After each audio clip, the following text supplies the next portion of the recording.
Hola, buenos días. Soy el teniente primero médico Leandro de Gregorio. Eh, Vamos a hablar un poquito de sepsis y de shock séptico, fundamentalmente el diagnóstico y el manejo inicial. La definición como primer objetivo, que ha cambiado hace muy poquito, y vamos a hablar un poco de la importancia del diagnóstico precoz, cómo es el manejo inicial, los bandes de sepsis que salieron el año pasado, en 2018, y unas conclusiones finales. Desde el punto de vista de la definición, la sepsis la podemos entender como una disfunción orgánica que es potencialmente mortal y que está causada por una respuesta desregulada a la infección. El shock séptico es un conjunto de pacientes que cumplen con los criterios de sepsis, que además tienen profundos trastornos circulatorios, celulares y metabólicos, que acarrea una mayor mortalidad. Para decirlo en términos sencillos, el paciente con shock séptico tiene más posibilidades de morirse que el paciente con sepsis. Desde el punto de vista conceptual es lo que acabamos de decir. Desde el punto de vista de la definición clínica, que es cuando uno se enfrenta al paciente, la antigua definición decía que la sepsis, digamos, era un paciente que tenía una infección conocida o un foco infeccioso probable y que además tenía una respuesta inflamatoria sistémica. Esto ha cambiado recientemente y actualmente la definición de sepsis, luego del tercer consenso de sepsis y shock séptico del año 2016, nos dice que para poder definir sepsis tiene que haber una infección o un sitio probable de infección y tiene que haber disfunción orgánica. La disfunción orgánica la vamos a poder cuantificar y estadificar con un score que se utiliza mucho en terapia intensiva, que es el score de SOFA, que es el score de falla orgánica secuencial. Cuando aumenta el score 2 puntos por encima del valor basal del paciente, 2 puntos o más, ¿no es cierto? Eso define a la sepsis, porque hay una falla orgánica nueva que está relacionada con la infección. El shock séptico, ¿sí?, es, como dijimos antes, un subconjunto que cumple con los criterios de sepsis, o sea, está infectado y tiene un SOFA que aumentó 2 puntos, pero además de eso, tiene una hipotensión que requiere vasopresores y tiene un ácido láctico mayor a 2 milimoles por litro, a pesar de que está bien reanimado, ¿sí? Y ahora vamos a hablar un poquito de cómo es la reanimación. Esto que estamos mostrando acá es el score de SOFA, ¿sí?, que evalúa 6 órganos y sistemas a través de distintos indicadores.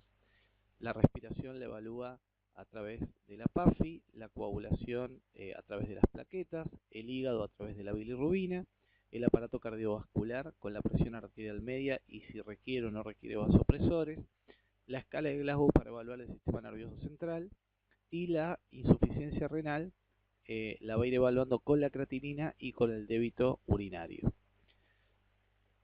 Este es un problema que existe en todas las guardias de nuestro medio, que es la sobresaturación de pacientes que inundan las guardias, y dentro de la guardia también estamos saturados de pacientes, lo cual hace que la mayoría de nuestros pacientes que ingresen con una infección probable, uno no siempre le haga el SOFA, por un tema de tiempos, por un tema de recursos, porque tiene que pedir un laboratorio completo, sacarle gases. Entonces se desarrolló en los últimos años un score, ¿sí?, simplificado, que no necesita ningún parámetro de laboratorio, sino que es puramente clínico, y que la idea es que pueda detectar más fácilmente cuál paciente está en riesgo de tener sepsis, ¿sí? Esto es útil para la guardia y también para el piso de internación. Ese score del que estamos hablando es el Quick SOFA, que es, como dijimos, un score que es netamente clínico, no requiere variables, no requiere cosas de laboratorio, y es un screening para detectar pacientes en riesgo de estar sépticos y eventualmente ante el Quick SOFA positivo, ahí sí focalizarnos, estudiar bien al paciente, pedir un laboratorio completo y hacerle un SOFA para diagnosticarle la sepsis. El Quick SOFA evalúa el estado mental alterado, un Glasgow menor a 13, la hipotensión arterial cuando la sistólica es menor a 100 y taquipnea con una frecuencia respiratoria mayor a 22. Si el paciente cumple al menos 2 criterios de esto, detecta el riesgo de sepsis con muy buena sensibilidad y especificidad, y esto nos va a prender la alarma para hacerle un SOFA y poder diagnosticarle la sepsis al paciente. A modo de resumen respecto a la definición y para hacer un diagnóstico precoz, cuando nosotros estamos en la guardia o en la sala y empezamos a ver que un paciente que tiene una infección, uno sospecha que está séptico, uno debe evaluarlo con primero el Quick SOFA, ¿sí? Con el Quick SOFA rápidamente vamos a, desde el punto de vista clínico, darnos cuenta si el paciente está en riesgo de estar séptico, y en caso de que el Quick SOFA sume más de 2 puntos, entonces vamos a poder hacer el SOFA y poder hacer el diagnóstico de sepsis, ¿sí? A su vez, si el paciente ya cumple con los criterios de sepsis y requiere vasopresores o tiene un láctico mayor a 2, el paciente se clasifica automáticamente como un shock séptico, que sabemos que tiene otro tratamiento y también una mayor mortalidad. Con respecto al manejo, el año pasado, el anteaño pasado, en realidad el 2017, salió la guía del 2016 de manejo del sepsis y shock séptico, y acá es fundamental estos 4 pilares que quiero dejar como foco principal del manejo inicial, que son los cultivos, los antibióticos, los fluidos y vasopresores y el drenaje del foco infeccioso. Con respecto a los cultivos, siempre todo paciente con sospecha de sepsis o con diagnóstico de sepsis tiene que tener al menos 2 hemocultivos. Pueden ser tomados en el mismo momento de 2 venas diferentes, y un frasco para aerobios y un frasco para anaerobios. Además de esto, hay que hacerlos rápido, idealmente en menos de 45 minutos para no demorar el inicio del antibiótico.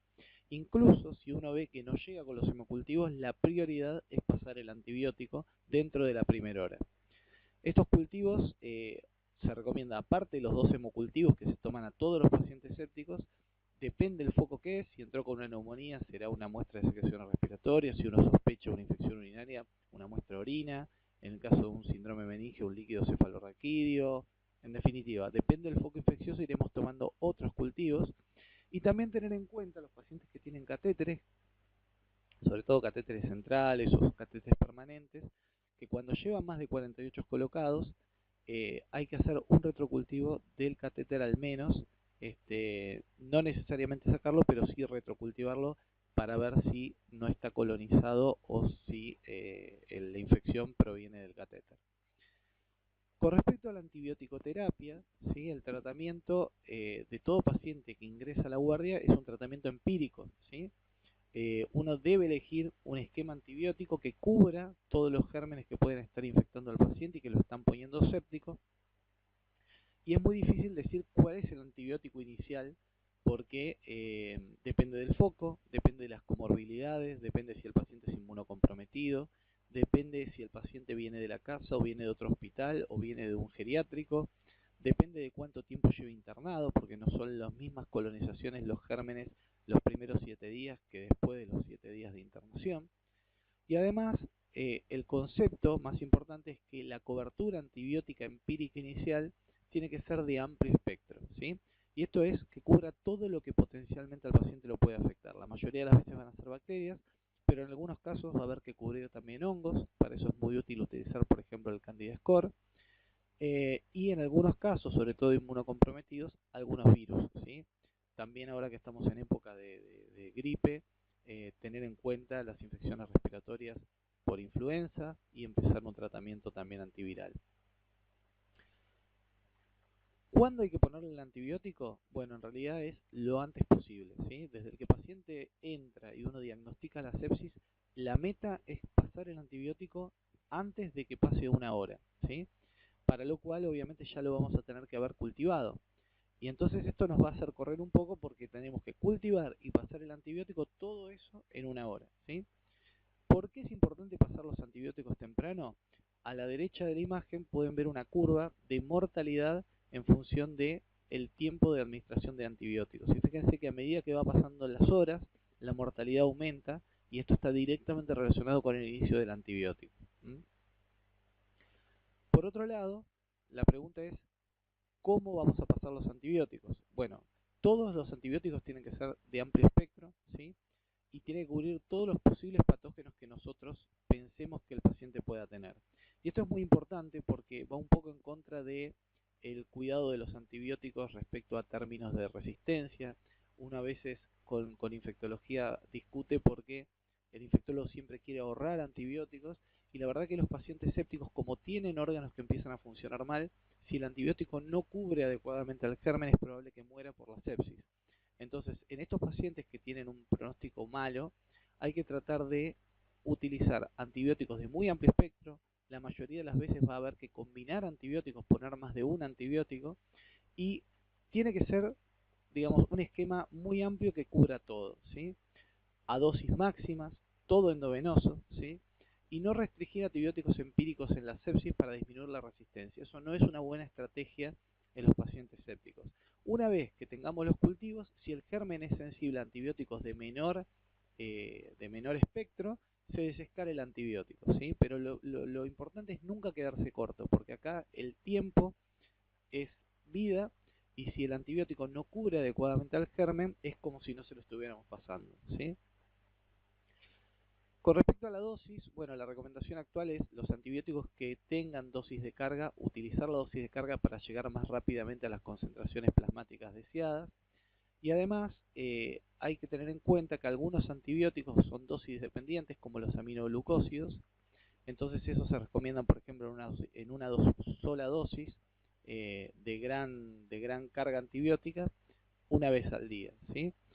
Además, los antibióticos que son tiempo dependientes, particularmente los betalactámicos, en los últimos años se están poniendo muy en boga la infusión extendida o continua de estos antibióticos, como puede ser el pipertazo, como puede ser eh, el imipenem, el meropenem, infusiones extendidas que mejoran la biodisponibilidad del fármaco y mejoran también las concentraciones plasmáticas, respecto a pasarlo en bolos intermitentes.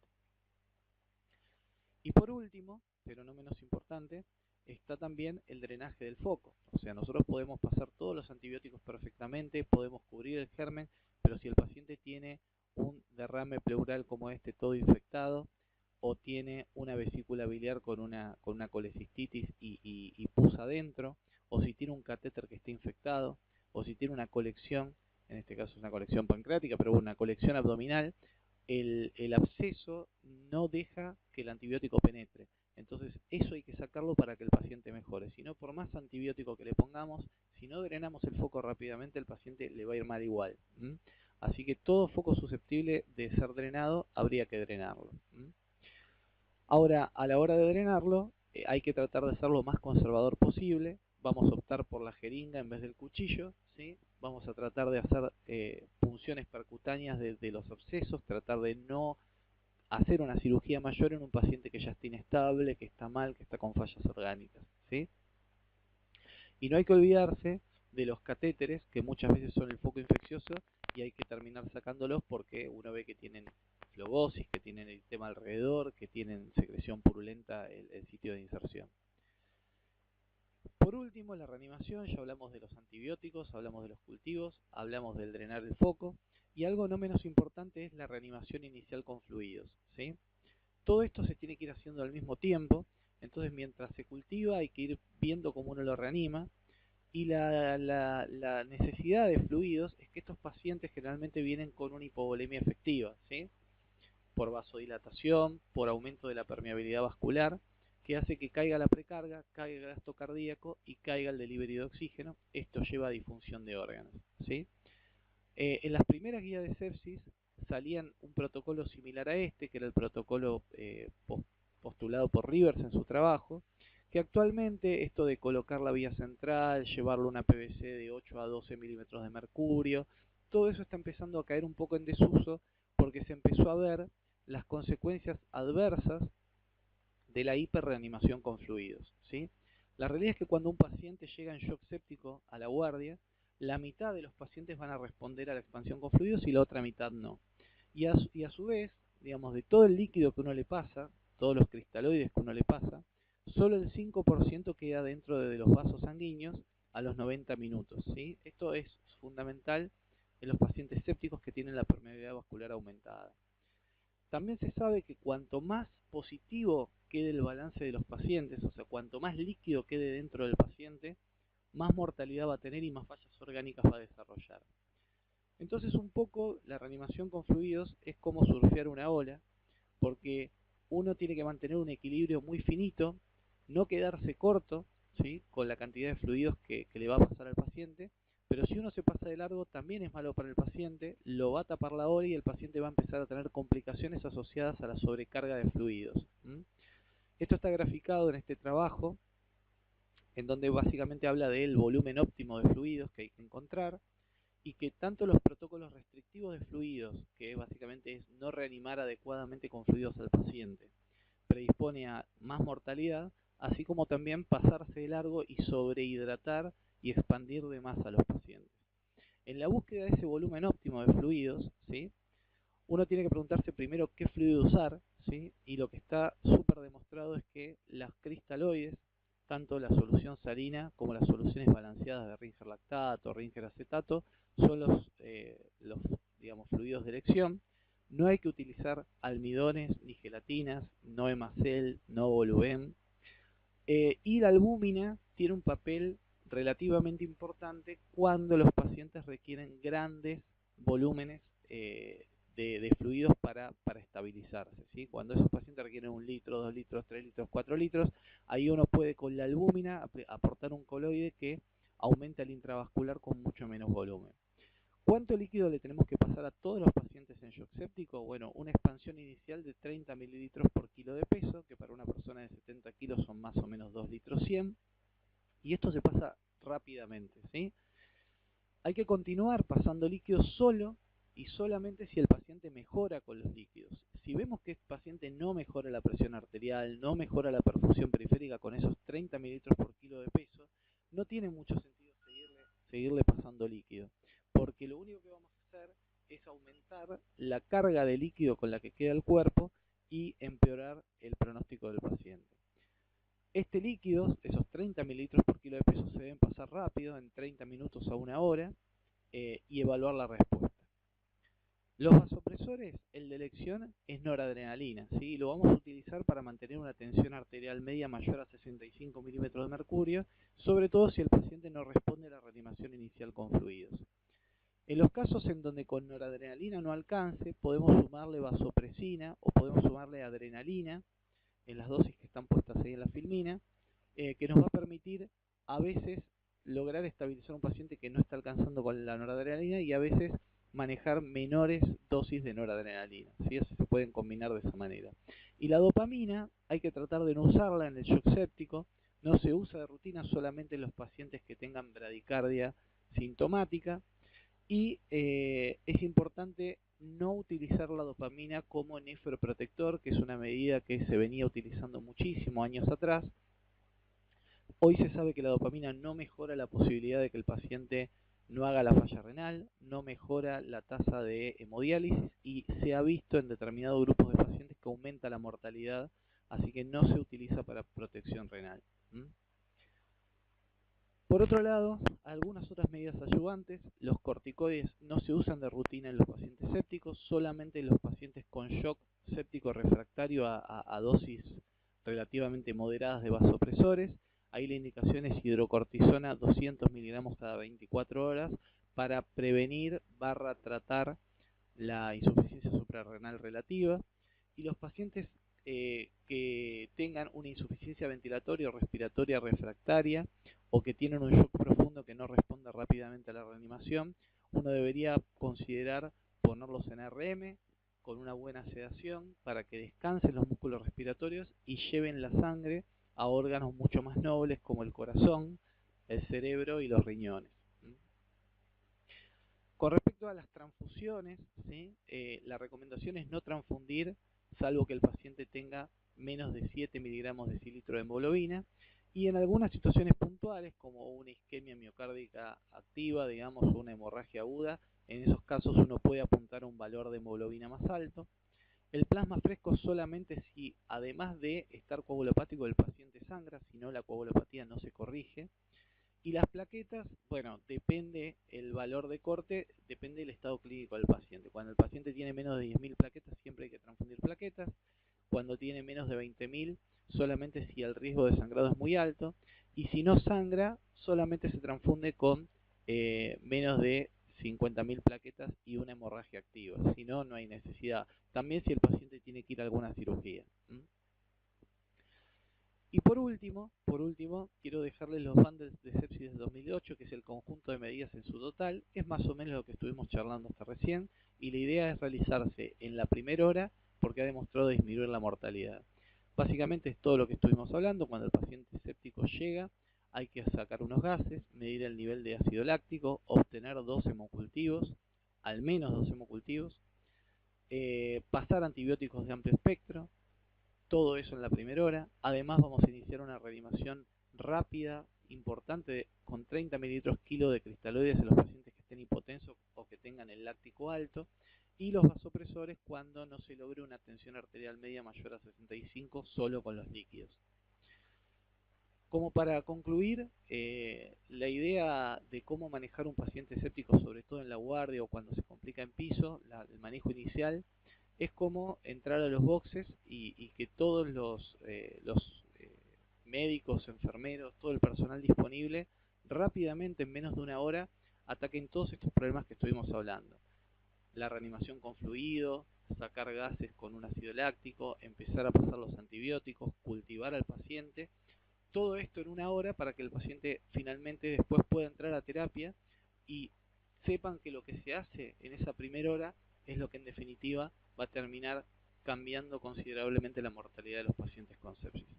Bueno, muchas gracias, les dejo mi mail ante cualquier consulta y un abrazo grande para todos los colegas.